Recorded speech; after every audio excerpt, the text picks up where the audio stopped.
गोपाल को वर्ण कर लिया था प्यारे, इसीलिए तो कहा कि ब्रज वृंदावन ही मुझे अच्छा लगता है। सज्जनों ध्यान देना, पूज्य सुखदेव स्वामी वर्णन कर रहे हैं परीक्षित, हिरण्याक्ष का वध हुआ और महाराज देखिए ब्रह्मा जी के ही तो ये सनातन सनंदन सनत कुमार ये चारों भाई पुत्र हैं, और ब्रह्मा जी के एक पुत्र और हुए, उनका नाम है करदम। क्या नाम है? करदम। करदम का अर्थ होता है जिसने अपनी इंद्रियों को जीत लिया हो, दमन कर लिया हो, उनका नाम करदम।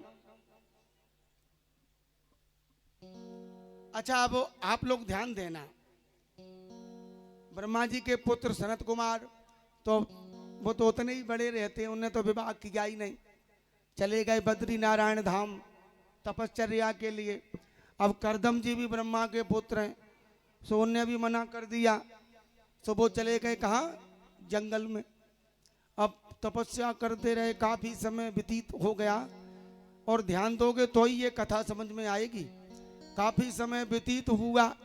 अब एक दिन क्या हुआ, हमारे पीछे वाले दादा ध्यान देंगे, हाँ ये बैठे हैं। एक दिन क्या हुआ, महात्मा करदम जी को काफी समय हो गया भजन करते करते, सो जाने कहा मूड में आ गई मीडिया। क्या मूड में आ गई कि बोले अब तो दुनिया देखी जाए, है पता नहीं कहाँ गए, साउथ में गए के हाँ वेस्ट बंगाल में, है सो जंगल से जो है निकल करके आए, सो उन्होंने देखा कोई दिल्ली मुंबई जैसी सिटी में गए होंगे। तुम ही तो चर्चा कर रहे थे, आज कर रहे थे ना, हाँ तो लो वही बात आ गई। तो करदम जी ने संसार देखा, तो संसार में क्या देखा मालूम है? हम और आप जैसे, है देखो क्या जोड़े में अच्छे लग रहे हैं। आज पूजा कराई थी ना सपत्नीक बैठ करके, है सो महात्मा करदम जी ने देखा, देखो साहब क्या पति पत्नी दोनों जोड़े, दो कपल, हाँ कपल घूम रहे हैं साहब। ये जीवन का तो आनंद जी महात्मा सोच रहे हैं। कौन? करदम जी। सो करदम जी के मन में विचार होगा, हमारा भी विवाह होता तो हम भी ऐसे ही हाँ घूमते जैसे संसारी लोग घूम रहे हैं। महात्मा करदम जंगल में पुनर्लौट गए, तपस्या करने लगे, और भगवान प्रकट हो गए करदम जी के सामने और बोले करदम जी से वरदान मांग लो। सो करदम जी बोले बस बस रहने दो महाराज, आपका दर्शन हो गया, अब क्या चाहिए? सो भगवान बोले मन मन भावे और मूड हिलावे, हमें मालूम है तुमने तपस्या क्यों की है? तुमने तपस्या हमारी क्यों की है? हम जानते हैं, इसलिए सुनो करदम जी, सुनिए ध्यान से। और ये सुखदेव जी के शब्दों से राजा परीक्षित को सुना रहे हैं, भागवत जी का श्लोक ध्यान देना कि मनोस्तु सतरूपायाम तिस्रः कन्याश्च जग्निरे आकूतिर देवहूतिश्च प्रसूति इति विश्रुताः। महाराज भगवान ने करदम से कहा, बोले महात्मा जी ध्यान दो, तुम जिसके लिए तपस्या कर रहे हो वो बात पक्की करके आ गया मैं तुम्हारी। बोले महाराज कहाँ करे आए? बोले मनोस्तु सतरूपायाम, मनु जी महाराज की 3 कन्या, ध्यान देना, आकुति, देवहूति और प्रसूति। मनु महाराज की 3 कन्याएं हैं, उनमें बीच वाली जो है ना देवहूति, उससे मैंने तुम्हारा विवाह तय कर दिया। सो करदम जी को बड़ी शर्म लगी। पहले तो वाकई पहले तो शर्म लोग करते थे, हैं, और ये मीडिया का जमाना आ गया है ना, बस तब से तो ये शर्म चली ही गई। विचार करो, है नहीं दादा से पूछो, ये बैठे हैं बूढ़े, जब लड़की वाले आते थे तो पजामा कुर्ता पहन करके लड़का एक आध बार बाहर निकलता था, देखने वाले आते थे तब। हाँ, क्यों? शर्म करते थे बड़े बुजुर्गों की। हाँ, और आजकल ये मीडिया तंत्र है ना, सो वो इंची टेप होता है नापने वाला, भाई जेब में धर के राखें। काय में राखें? जेब में। और फिर क्या कहें मालूम है? बोले हम 5.5 फीट के हैं तो 4.25 फीट की नहीं चलेगी। भले आदमी बा 4.25 फीट वाली को ब्याना होएगो का है? सिबरी शर्म बेच खाई। लेकिन महात्मा करदम को शर्म लग रही है। हाँ? बोले प्रभु वैसे तो इच्छा नहीं थी विवाह की, लेकिन अब बात आप पक्की ही करे आए हो ना, तो फिर कर लेंगे। वैसे तो इच्छा नहीं थी। हाँ सज्जनों, बड़ा सुंदर वर्णन है भागवत जी में। महाराज मनु जी अपनी बीच की पुत्री देवहूति को लेकर के जंगल में आए और महाराज महात्मा करदम जी से विवाह के लिए तैयार। तो महात्मा जी ने शर्त रख दी राजा मनु से। बोले विवाह तो मैं कर लूंगा, लेकिन एक पुत्र के बाद मैं घर छोड़ दूंगा। आप अपनी बेटी को पूछो क्या मंजूर है? आपकी बेटी को मंजूर है क्या? तो देवहूति माता ने शर्त को मंजूर कर लिया। महाराज मनु ने महात्मा करदम जी के साथ अपनी बेटी का विवाह संपन्न किया। और जैसे ही विवाह करके लाए, कौन? महात्मा करदम अपनी कुटिया पे। और जैसे ही देवहूति मैया ने जमीन की तरफ देखा, सैकड़ों बिल, काई में चूहा, काई में सांप, काई में मेढक, काई में कांतर। सो देवहूति मैया बोली ये सब क्या? ये क्या क्या महाराज, ये क्या है? महात्मा करदम जी बोले देवहूति ये सब अपना ही घर समझते हैं और सानंद यहीं रहते हैं। हाँ अच्छा? बोले हाँ। और जैसे ही ऊपर की तरफ नजर डाली तो सैकड़ों घोंसले, सैकड़ों पक्षी हाँ चेंचा रहे। देवहूति मैया बोली ये सब क्या? बोले ये पक्षी भी अपना घर समझते हैं कुटिया को, इसलिए ये भी यहीं रहते हैं। अच्छा, और आप कहाँ रहते हो? तो महात्मा करदम ने कहा देखो ये कोने में 1.5 फुट का आसन है ना, इतनी जगह मेरी है, बस उस पे बैठ करके मैं भजन करता हूं।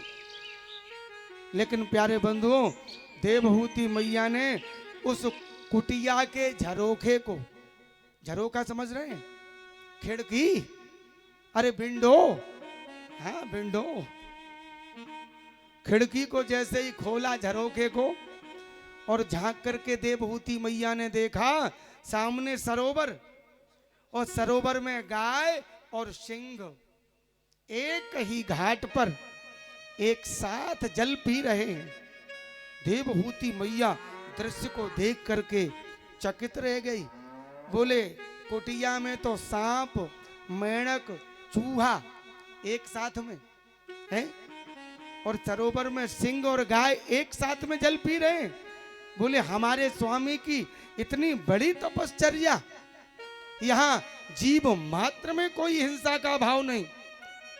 नहीं तो विचार करो, चूहा सांप को, सांप चूहा को देख ले तो छोड़े, सांप मेंढक को देख ले तो छोड़े, छोड़ेगा क्या है?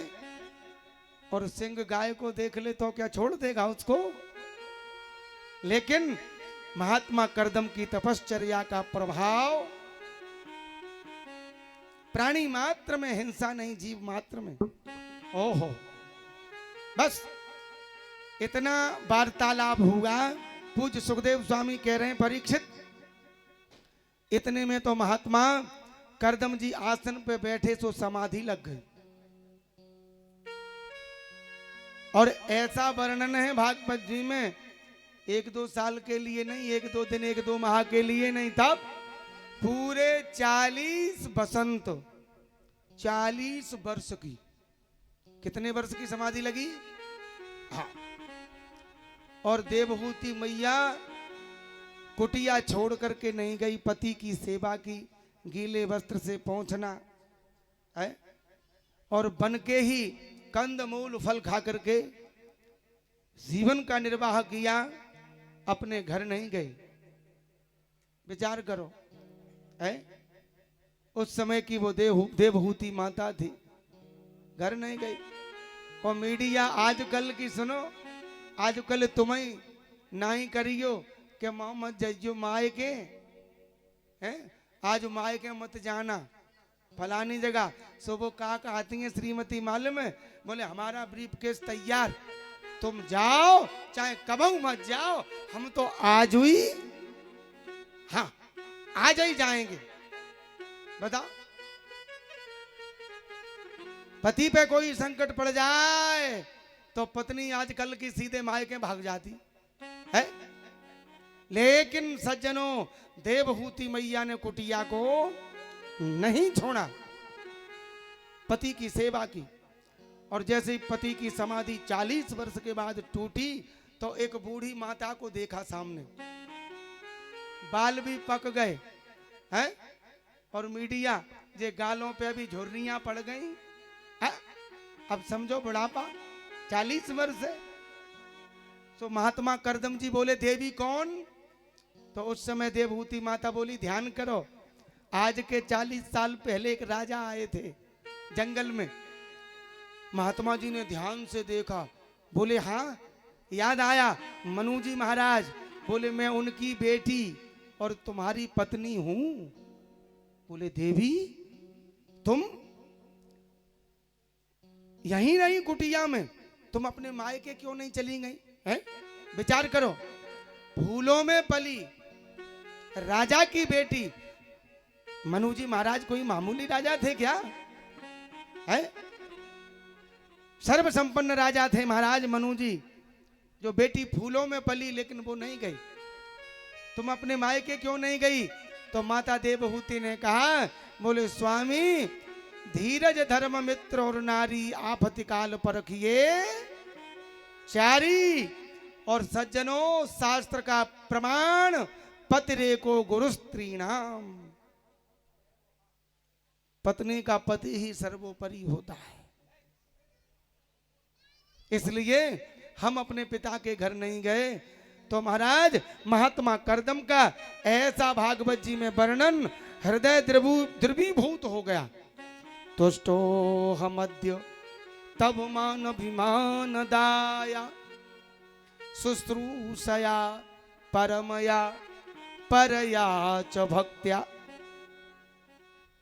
महात्मा करदम बोले देवी मैं तुमसे बहुत प्रसन्न हूं, इसलिए आंख बंद करो।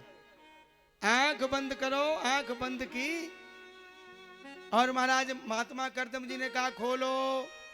तो सामने क्या देखते हैं मालूम है? 9 मंजिल का महल, और वो भी सरोवर के बीचों बीच। क्या 9 मंजिल का महल, एक बढ़िया सरोवर है उसके बीच में, और उस महल में सैकड़ों दास, सैकड़ों दासियां। विचार करो, सुखदेव स्वामी कह रहे हैं परीक्षित,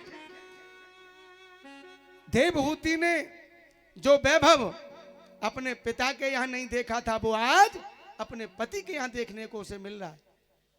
सैकड़ों दास दासियां। सज्जनों, महात्मा करदम जी ने देवहूति माता का हाथ पकड़ा और उस सरोवर में जैसे ही डुबकी लगाई तो महाराज माता देवहूति हो गई 16 वर्ष की और करदम जी हो गए 20 वर्ष के। और आज से महात्मा करदम का गृहस्थ जीवन प्रारंभ हुआ।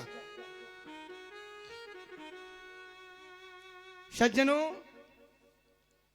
गृहस्थ जीवन में सर्वप्रथम पुत्री आ गई।